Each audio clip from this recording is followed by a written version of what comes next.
I was a receptionist they humiliated daily, so I documented their workplace harassment, and by the time I was finished, every single one of them would learn what it felt like to have their professional lives crumble beneath the weight of their own cruelty.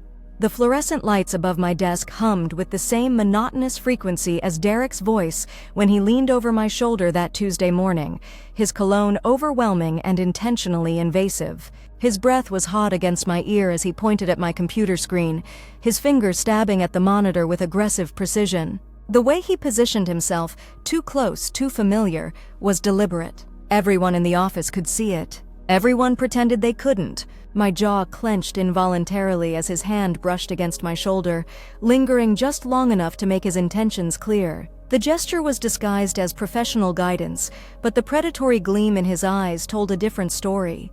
Around us, the morning bustle of Hartwell and Associates continued its predictable rhythm. Phones rang, keyboards clattered, coffee makers gurgled, normal sounds of normal people doing normal work. But nothing about this was normal. I had been the receptionist here for 8 months, and for 8 months I had endured this daily theater of humiliation. Derek was the worst of them. Senior partner, mid-40s, wedding ring that he twisted when he thought no one was looking.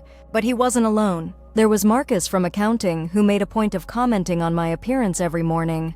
Janet from HR, who somehow always found reasons to discuss my clothing choices in front of clients. And Tom, the office manager, who had perfected the art of the degrading task disguised as routine responsibility. They had created a system, a careful, calculated system designed to break me down piece by piece, day by day, until I either quit or accepted my role as their designated target. They had no idea I was building a system of my own. The phone rang, and Derek stepped back with a satisfied smirk.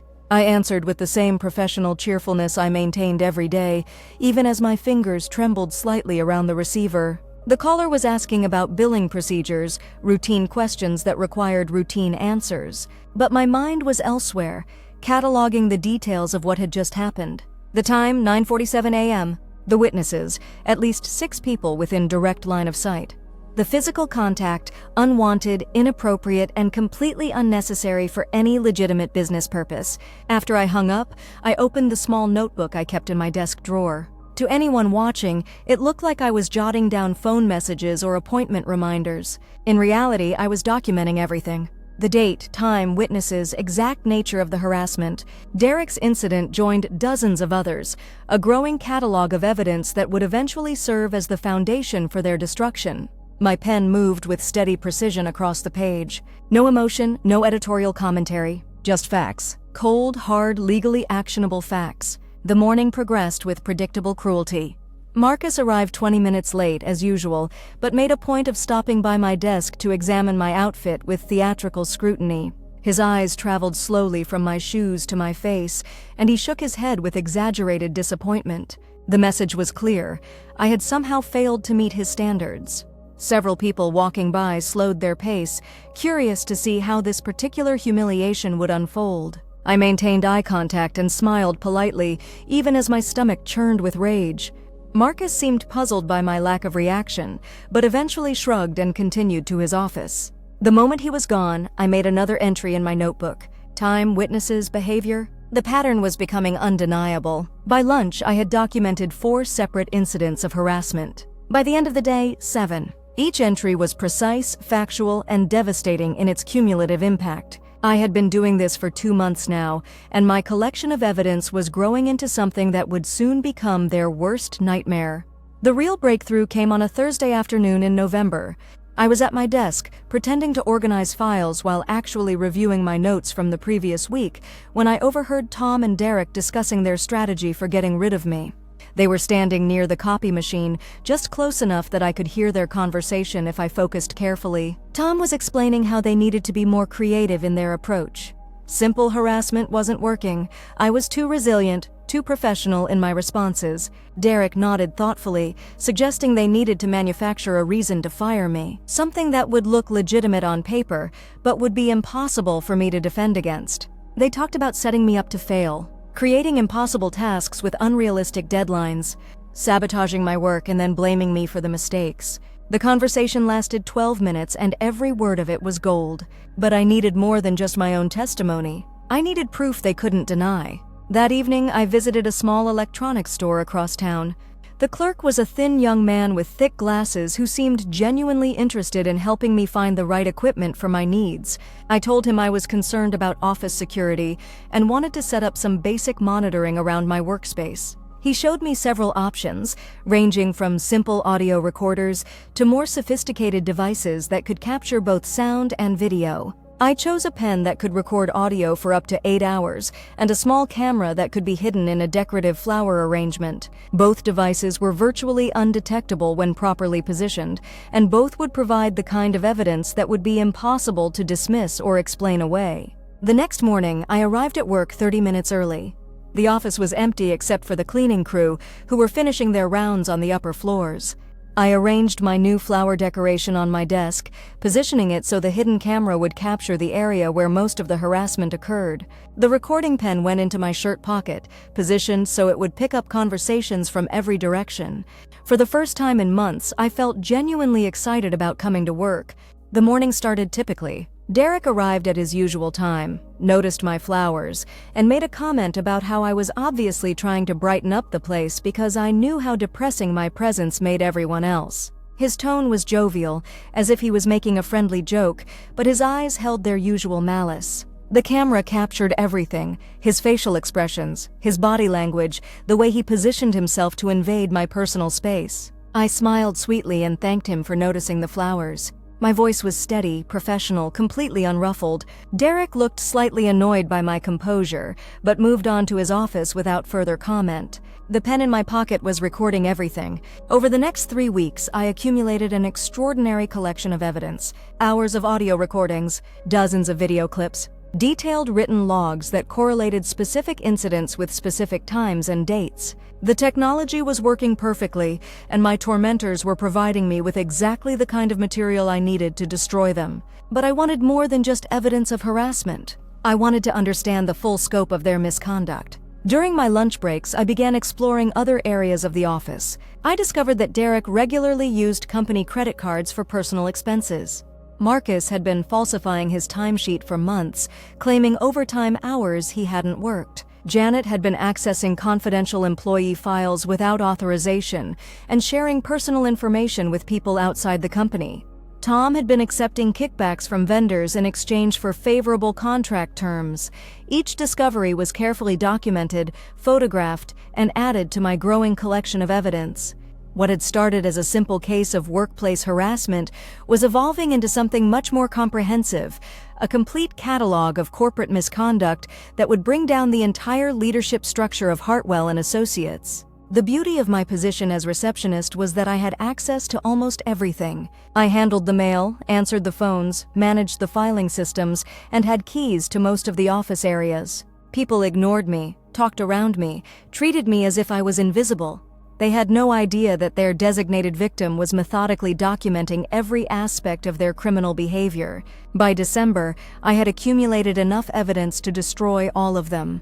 But I wasn't ready to act yet. I wanted to time my revenge perfectly, to ensure maximum impact and minimum chance of escape. The opportunity came during the company's annual holiday party. The party was held at an expensive downtown hotel, and everyone was expected to attend. It was supposed to be a celebration of our successful year, a chance for the staff to relax and enjoy themselves. For me, it was going to be the venue for the most satisfying professional revenge in the history of corporate America. I arrived at the party wearing my best dress and carrying a small purse that contained a carefully prepared envelope. Inside the envelope were copies of the most damaging evidence I had collected: photographs of falsified documents, transcripts of recorded conversations, detailed logs of harassment incidents, and a comprehensive summary of all the illegal activities I had uncovered. The party was in full swing when I made my first move. I approached the regional manager who had flown in from the corporate office, introduced myself politely, and mentioned that I had some important information about workplace compliance issues that needed his immediate attention. He was slightly drunk and initially dismissive, but something in my tone made him pause. I handed him the envelope and suggested he review the contents privately. His expression changed as he opened it and began reading. The color drained from his face as he realized the scope of what I had documented. He looked up at me with a mixture of shock and respect, understanding immediately that this was not the work of a disgruntled employee making wild accusations. This was a professional, comprehensive investigation that would stand up to any legal scrutiny. While he was reviewing the evidence, I moved through the party systematically, making sure to document the behavior of my tormentors, even at this social event. Derek was already drunk and making inappropriate comments to several female employees. Marcus was bragging about his recent gambling wins, money that had clearly come from his fraudulent overtime claims.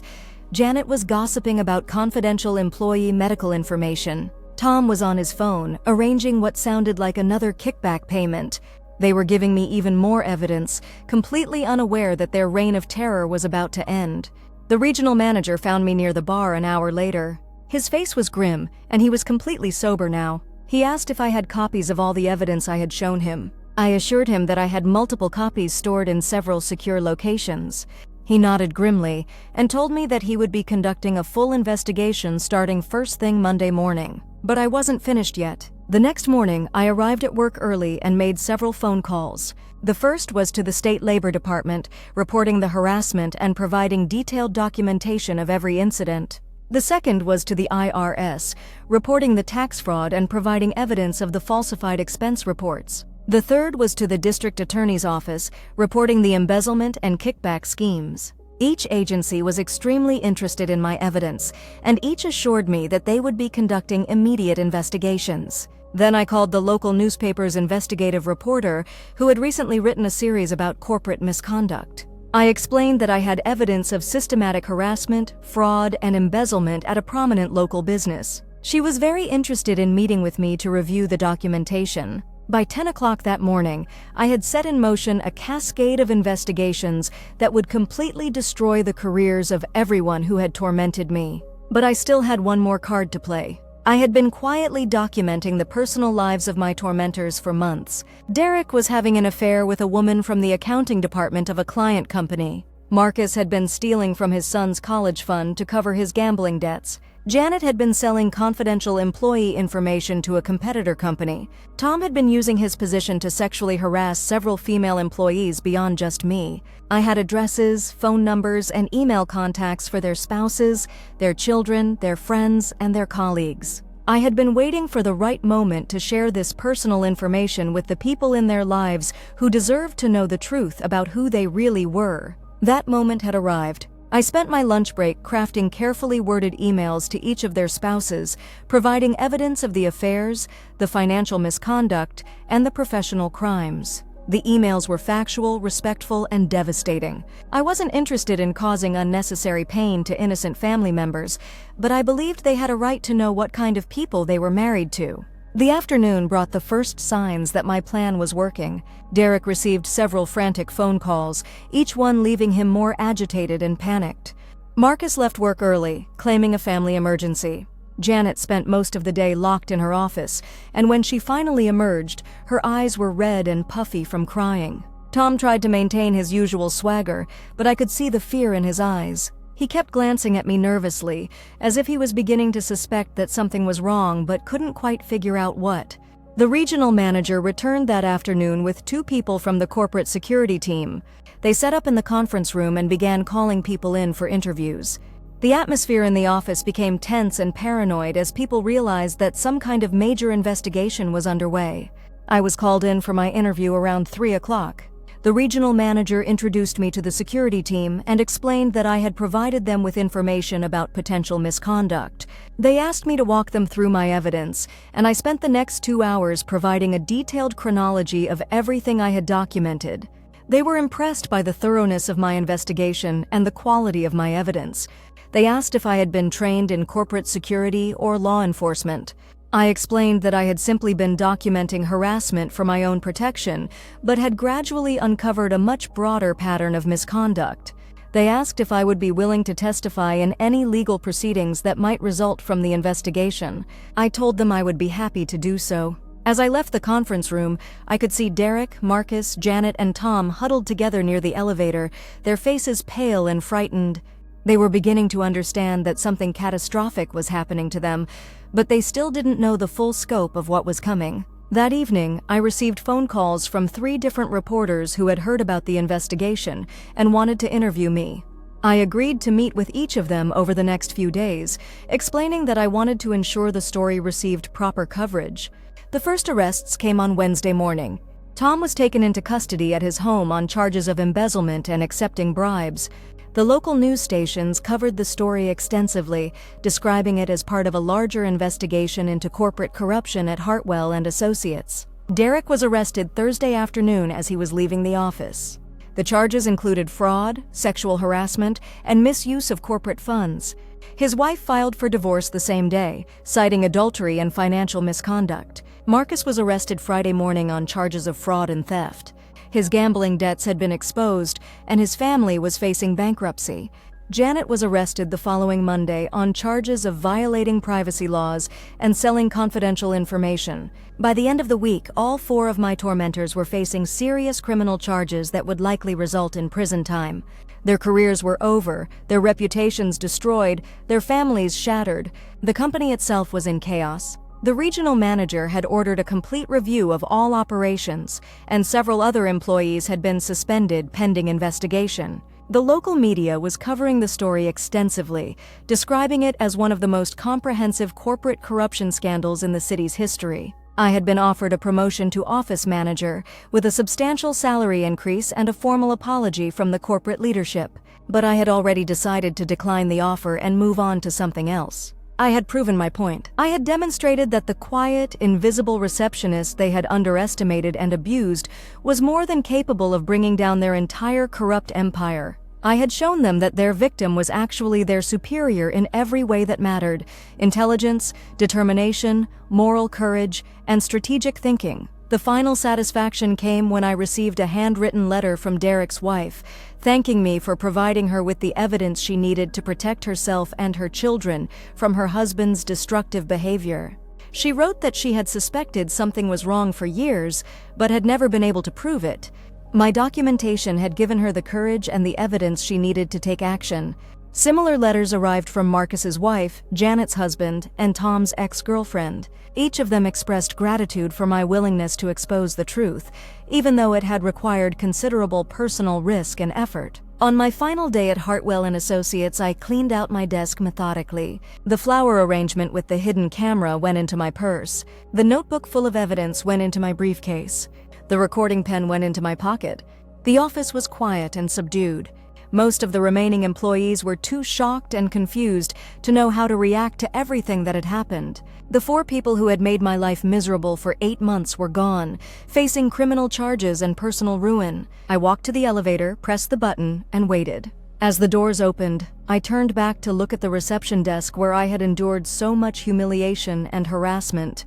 The new temporary receptionist was already seated there, looking nervous and overwhelmed. I had survived their systematic campaign of abuse, documented their crimes, and brought about their complete destruction. I had transformed from victim to victor through patience, intelligence, and meticulous planning. As the elevator doors closed, I smiled. It was a cold, satisfied smile, the expression of someone who had just executed the perfect revenge. They had underestimated me because I was quiet, because I was professional, because I seemed to accept their abuse without fighting back.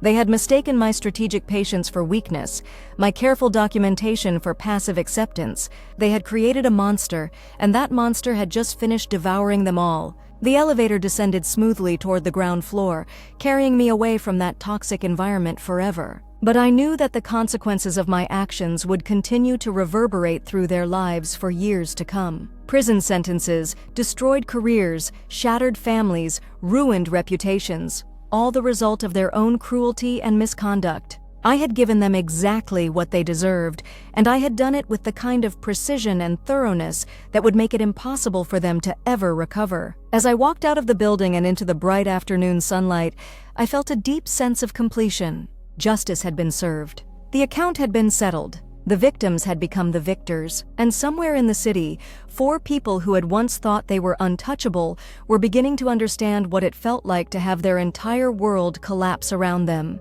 I had been a receptionist they humiliated daily, but I had also been their judge, their jury, and ultimately their executioner. The game was over. I had won.